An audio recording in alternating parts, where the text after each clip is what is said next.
Hello, हाय राजीव, कैसे हैं आप? हाय, बहुत बढ़िया हूँ। आप कैसे हैं? बिल्कुल, मैं भी बहुत बढ़िया हूँ। तो फिलहाल आप कहाँ पे हैं? मुंबई? मैं मुंबई में हूँ। जी। जी जी जी। तो राजीव, सबसे पहले शुभकामनाएं आपको। बहुत बहुत शुक्रिया। जी। जब एक बार जो आप पर्सनालिटी हो, और जब एक बार एक्टर आप रियल लाइफ में हो, जब रियल लाइफ में एक्टर का कैरेक्टर प्ले करने का ही मौका मिलता है, ये कितना रियल, कितना और कैरेक्टर वाइज कितना फिक्शनल रखना है। हम्म, पहला जो दिमाग में ख्याल आता है कि यार अपनी सच्चाई कैसे सामने बयां करें, तो इसमें कितनी एक्टिंग करें अब, क्योंकि ये बिकॉज जो असलियत है वो हम सब एक तरीके से ढांके ही रहते हैं ना, उस असलियत को हम लोग कहाँ दिखाते हैं अपनी हम्म, असलियत। और असलियत ऐसा नहीं कि बहुत ही बदसूरत है, वो असलियत है। जी एक एक एक्टर्स को लेके हमेशा एक एक बिकॉज वो एक्टर्स हैं, वो एक आप हम उन्हें पर्दे पर देखते हैं और हमें लगता है कि यार ये हम सबसे कुछ अलग ही होंगे। बट हकीकत ये है कि हम सब एक जैसे हैं, और हम सब में अगर हमें कोई डिसिमिलैरिटी, जितने पकाऊ मैं हूंगा उतना ही पकाऊ शायद कोई और भी इंसान होगा, जितना एंटरटेनिंग मैं होऊंगा उतना एंटरटेनिंग कोई और भी होगा। ना एक्टर्स में कोई खास चीज नहीं होती है। हम and I genuinely mean it कि there is nothing which is special कि आप पर्दे पर जी देखते हैं। तो जब आप उसी को परफॉर्म कर रहे हो और आप अपनी वो साइड दिखाने की बात आती है जहां जो आपकी पर्सनल साइड है, तो एक डिस्कम्फर्ट वाली जी फीलिंग भी होती है, टू बी ऑनेस्ट। एक फीलिंग एक्टर की कि अरे यार ये तो सिक्योरिटी दिखाऊं क्या, उसमें भी कितना आप स्टाइल से दिखा कोशिश करोगे आप। So I think it was easy, also easy इसलिए बिकॉज आप हकीकत ही दिखा रहे हैं।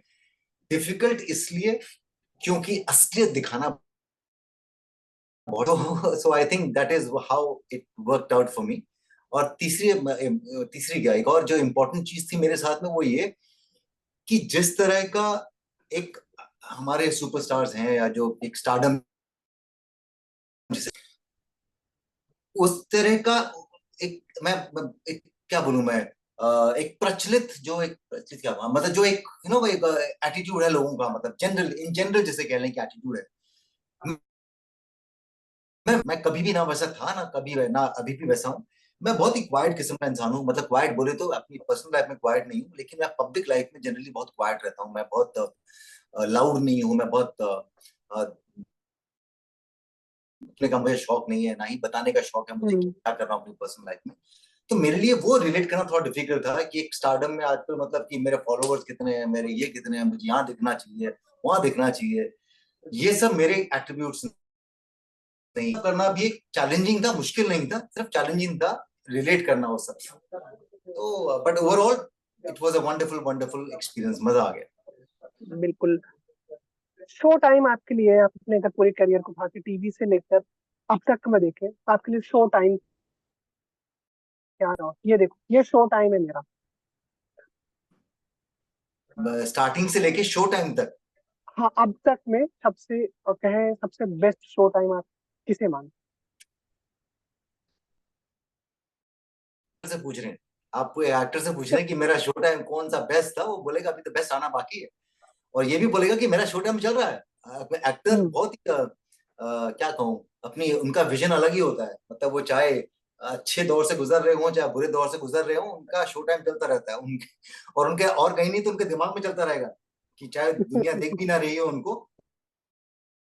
उनका आप ये मुझसे पूछ रहे हैं कि अब तक का मेरा बेस्ट प्रोजेक्ट कौन सा था मेरे लिए। मुझे लगता है कि हर प्रोजेक्ट ही डिफरेंट था, तो ऐसा मैं नहीं कहूंगा। वो क्योंकि टीवी भी किया, फिल्म्स भी की, ओटीटी पे मैंने क्या किया। तो अभी मेरे लिए तो हर प्रोजेक्ट बहुत एक्साइटिंग होता है। तो ऐसा कहना कि यार वो उनकी और फिल्में मैंने कभी भी इसलिए नहीं की कि वो टीवी से बड़ी थी। फिल्में इसलिए की बिकॉज हम्म, वो भी पार्ट ऑफ प्रोजेक्ट है, वो भी एक मीडियम है जिसमें मैंने काम किया। तो मेरे लिए कोई भी मीडियम ना बड़ा ना छोटा, अगर पीछे मुड़कर देखता हूँ तो मुझे बहुत ही खुशी होती है कि मैंने डिफरेंट डिफरेंट मीडियम पे डिफरेंट डिफरेंट प्रोजेक्ट किए जो लोगों ने एक्सेप्ट किए। तो मेरे लिए तो हकीकत में आपको अगर आंसर दूं, ऑनेस्ट आंसर, तो पिछले 20 साल से शो टाइम चल ही रहा है। किसी कभी इस मीडियम पे तो कभी उस मीडियम पे, कभी इस मीडियम। हम्म, बट इस शो टाइम और शो बच की इंडस्ट्री में एक चीज जैसा आपने भी कहा, एक चीज में आप काफी पीछे रहे मेरे ख्याल से, जो शो बज वाले का था, शोबाजी करने में क्या रीजन रहा कि वो शोबाजी रास नहीं आई, खुद को अडॉप्ट नहीं कर पाया इस शोबाजी वाले कल्चर में, या फिर क्या चीजें रही?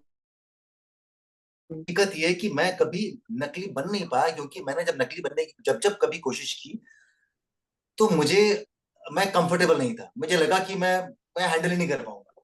अभी मुझे हम्म। कोई, वो मैं चाहे अपने जब कोई बोलता भी था कि यार आपको पसंद किया जा रहा है काफी, तो मुझे लगता था कि ये झूठ बोल रहे हैं, मुझे कहाँ पसंद किया जा रहा है, वो तो मेरे कैरेक्टर किरदार को पसंद कर रहे हैं। तो वो हम्म। आई डोंट नो, मतलब मैंने ट्राई भी नहीं किया कभी कि यार पीआर मशीन रख लेता हूँ यार, अब तो भैया बहुत ज्यादा 2003 का, हाँ।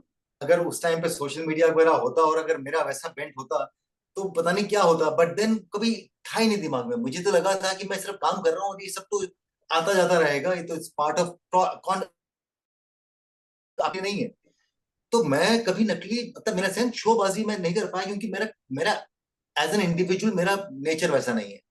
तो अपने नेचर के विपरीत जाना और उस जगह में खो जाना, एक वो कि आप अपने नेचर के अनुकूल, जैसा भी आपको लगता है, जैसा भी आप हैं, आप उसके हिसाब से चलिए। तो मेरे ख्याल से मुझे ज्यादा, मेरी जिंदगी में ज्यादा दुख उठाए हैं मैंने नकली ना बनकर। मेरे लिए चीजें बहुत आसान हो गई, मेरे लिए आसान, क्योंकि कभी वो शोबाजी के चक्कर में पड़ा नहीं। तो मुझे कभी टेंशन नहीं हुई कि यार मैं अकेला निकल रहा हूँ तो मुझे चार बंदे नहीं चाहिए साथ में।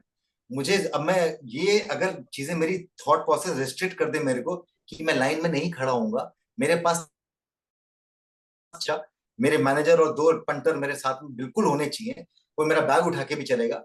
तो बड़ा मुश्किल हुआ था मेरी लाइफ में, क्योंकि फिर मेरी लाइफ को कमांड वो चीजें करती। अभी मेरी लाइफ को मेरे सपने कमांड करते हैं। तो फ्लाइट में, एयरपोर्ट पे मैं दिखता मालूम ही नहीं पड़ता, मतलब मैं गया सीधा जाके काउंटर पे खड़ो गया, पीछे लोगों ने प्यार दिया, आपको बोला सर प्लीज आगे आइए, बोले नहीं मैं पीछे अच्छा ठीक हूँ। तो लाइफ बहुत इजी हो जाती है। ऐसा मैंने महसूस किया, क्योंकि मैं अपने बाकी को एक्टर्स लोगों को देखता हूँ, तुम बहुत फंसे पड़े हो अभी, क्योंकि तुम्हारे लिए अभी घर से बाहर निकलने का मतलब है हजार चीजें, कि ये होना चाहिए, लगना चाहिए कि एक्टर बाहर मॉल में घूम रहा है। और मेरे को लगता था हाँ। कि नहीं, राजीव घूम रहा है मॉल में, एक्टर तो कैमरे के सामने होता है ना, आसान करके। हम्म। बट जिस तरह की आप चीजें बता रहे हैं ना, कि आज के दौर में पता नहीं क्यों लोग इन चीजों को सबसे पहले देखते हैं, एक्टिंग को बाद में देखते हैं। हम्म। बहुत सारे ऐसे केसेस में देखा जा रहा है, और इन सारी चीजों को टीम, एक्टर्स की टीम कितनी बड़ी होनी चाहिए, या फिर उनका जो बर्डन आता है प्रोड्यूसर्स पे कितना ज्यादा आ रहा है। कहीं कहीं ये भी बात होती है कि डिमांड हो रही है 7 की, मेरे टीम, मेरे मैनेजर से 4 लोग आएंगे, मेरे टीम से 5 लोग आएंगे। इस तरह की चीजों पर चर्चा भी हो रही है। कितना सही मानते हैं प्रोड्यूसर? पहले आपके सवाल का जवाब किया आपने, जो कहा कि हाँ आजकल लोग, उन्हें देखा जा रहा है, क्योंकि जो प्रोजेक्ट कर रहे हैं अपने आप को, या जो जिनकी पोजीशन की जा रही है, लोग उन्हें पसंद। सवाल है क्या लोग एक्सेप्ट कर रहे हैं कि नहीं कर रहे हैं। लोगों के पास ऑप्शन नहीं होता कि आप अपना इंस्टाग्राम खोलेंगे तो उस एक्टर की को पोस्ट होगी, आप अपना टीवी खोलेंगे तो उसमें कहीं होगा, न्यूज पढ़ेंगे तो उसमें प्लग इन होगा। तो आप ऑप्शन नहीं है आपके पास में। सिनेमा हॉल में वो चार आप देख रहे हैं कि यार वो चार शोज में से तीन शोज तो उसी की चल रहे हैं, फिर आप जाके देख लेते हैं। वो ऑर्गेनिक लव जिससे जो पहले कभी होता था, जो जेन्युइनली किसी एक्टर के प्रति आवाम का या लोगों का होता था, वो आप किसको पसंद कर रहे हैं? क्या जिनके 50 मिलियन फॉलोअर्स हैं, क्या जेन्युइनली लोग उन्हें पसंद करते हैं? I have my doubt. मुझे नहीं लगता कि कोई बैठ के सोचता है कि यार यार उसके ना 50 million follower, I really like that person, I really like that. आपको शायद नाम भी नहीं पता होगा, आपको ये पता होगा उसके 50 मिलियन फॉलोवर है। सो वो ऑर्गेनिक लव जो था वो आपके काम से ही मिलता है, और वो बहुत ऑर्गेनिक तरीके से कनेक्ट होता है। मतलब और मैं शायद उस एरा से हूं जहां पे ऑर्गेनिक लव मिलना शुरू हुआ था, टीवी वगैरह पे, जहां पे आपका बहुत ऑर्गेनिक था, तथा आपको आशीर्वाद मिलता था। अब क्या कोई वृद्ध महिला या वृद्ध क्या बोलते हैं पुरुष, या कोई हमारे सीनियर जो लोग हैं, क्या वो आपको आके आशीर्वाद देंगे क्योंकि आपके इंस्टाग्राम के अंदर 40 मिलियन फॉलोअर? वो नहीं है ना। वो तभी देंगे जब उनके मन में कोई फीलिंग होगी आपके। तो पहला वो, दूसरी बात आपने जो कही कि जो प्रोड्यूसर्स के ऊपर आज जो आजकल इतना बर्डन बन रहा है या जो हो रहा है, कोई सहानुभूति नहीं है उनके साथ में, क्योंकि एक्टर्स बिल्कुल गलत नहीं कर रहे हैं, क्योंकि एक्टर्स को तो आप ही ने बनाया ना। आप ही ने ये हम्म। मॉन्स्टर बना खड़े किए हैं, राक्षस आप ही ने बनाए हैं, और अब जब आप उन्हें हैंडल नहीं कर पा रहे हैं तो आप बाहर आगे कंप्लेन कर रहे हैं कि अरे यार इनके तो पांच पांच आपने क्यों दिए उनको, क्यों दिया आपने वो तीन की वो चौथी मांगने लगे, और जब चौथी मांगने लगे तो आपको लगा कि अरे यार ज्यादा हो गया, तीन तो आप ही ने दी थी ना। तो जब आप ही उन्हें तीन तीन दे रहे थे, आप ही उन्हें ये प्रोवाइड कर रहे थे, जब तक आपका फायदा था तब तक आपने कंप्लेन नहीं की। जब आप कंप्लेन कर रहे हैं, मैं हमेशा से इस बारे में अलग मतलब इन सेंस प्रैक्टिकल था कि जरूरत नहीं हम्म। है कि एक्टर को इतना ऑनडराज ले जाने की। आप 10 जने लेके जा रहे हैं, बट क्या होता है ये ह्यूमन नेचर है।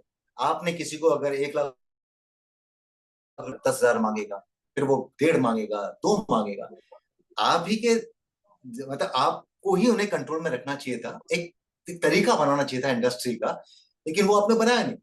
हर प्रोड्यूसर को लगा कि यार यार फिल्मों का साइन कर लेता हूँ, क्या चाहिए आपको, अरे सर आपकी मम्मी भी आएंगी पापा भी आएंगे, वो भी बिजनेस क्लास से आएंगे, आपने तब तो ले लिया उनको, साइन कर लिया आपने। अब जब इंडस्ट्री का रुख बदला और जब मामला कुछ आपके हाथ से निकला तब आप कंप्लेन कर रहे हैं। तो ये भी कहूंगा कि एक डेफिनेटली एक चेंज आना जरूरी है, क्योंकि गलत जो है वो गलत है। क्यों स्पॉट बॉय को उतने हम्म। पैसे नहीं मिलते जितने कि एक एक्टर के बॉय को मिलते हैं, ड्रेस से, जो कि सेट पे बिल्कुल आता भी नहीं है, बिल्कुल। गाड़ी में बैठ। वाजिब। स्पॉट बॉय जो दिन भर काम कर रहा है उसको उतने पैसे नहीं दे रहे, तो ये तो गलत है ना, ये तो जो बिल्कुल, और ये हमेशा से गलत था। आप मैं तो प्रोड्यूसर से कहूंगा कि अगर आप जेन्युइनली चेंज चाहते हैं तो ये बदलिए ना। वो नहीं बदलेंगे, वो बोलेंगे एक्टर्स की अपनी फीस थोड़ी सी कम कर, लेकिन क्या वो बोलेंगे कि यार एक्टर अगर आप तो 5 करोड़ मांग रहे हैं, आप 4 करोड़ मांगे, ये 1 करोड़ मैं अपने स्पॉट बॉयज और इनकी जिंदगी को बेहतर बनाने के देना चाहता हूँ, नहीं करेंगे। बट दैट्स इंडस्ट्री अगेन, मैं ये भी सोचता हूँ कि धंधे वाली इंडस्ट्री है ये, कोई हम उम्मीद करेंगे कि लोग बहुत दिल के अच्छे होंगे और भला करेंगे, ये इंडस्ट्री है। So that's that is what. जी बिल्कुल।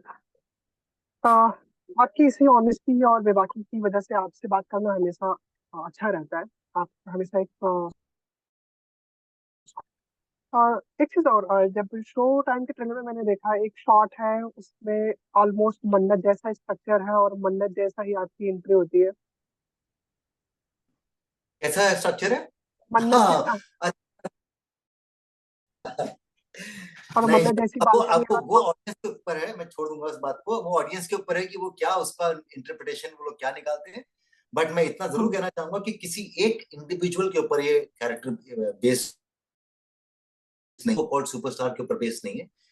मेरा जो कैरेक्टर है वो रिप्रेजेंट करता है स्टारडम को, जो हम पिछले 30 या 20 साल से देखे आ रहे हैं, हम्म। उनकी सिक्योरिटीज। तो बिल्कुल भी ऐसा नहीं है कि किसी एक, आई थिंक इंस्पिरेशन है बहुत सारे। अगर आप गौर से इस कैरेक्टर को पढ़ेंगे तो एक सीन में आपको लगेगा कि अरे ये तो वो है, दूसरे सीन में हम्म। वो नहीं है, ये तो वाइफ के साथ पंगे चल रहे हैं इसका, तो ये तो वो है। फिर आप बोलेंगे नहीं ये तो आपको, तो you know, so so it's basically सारे जो स्टार्स हैं या जो सुपर स्टार है हमारी इंडस्ट्री के अंदर, हम्म। उसे दर्शाता है विभिन्न विभिन्न तरीकों से, मतलब विभिन्न विभिन्न उसके जो पहलू है वो किसी एक एक्टर के साथ में नहीं। बट एक तरह से और वो बोलते हैं इनसिक्योरिटीज क्या, जैसे आप भी इंडस्ट्री में कई सालों से हैं, इनसिक्योरिटीज के प्रमुख कारण क्या होते हैं as an actor? Human being, इंसान के अंदर इनसिक्योरिटीज हैं, वो इंसान का एक कैरेक्टर है, वो किसी एक्टर का एक एट्रीब्यूट नहीं है। वो हम सब के अंदर एक इनसिक्योरिटी होती है, अपनी अपनी वाइफ को लेके, अपनी गर्लफ्रेंड को लेके इनसिक्योरिटी होती है, अपने पैसों को, अपनी कहीं जॉब करते हैं तो जब 4 जने और आते हैं और प्रमोशन की बात आती है तो इनसिक्योरिटी होती है। कभी कभी अपने बॉस की हम लोग जस्टिफाइड बातें भी, अनजस्टिफाइड बातें भी मान लेते हैं, कभी कभी वो कुछ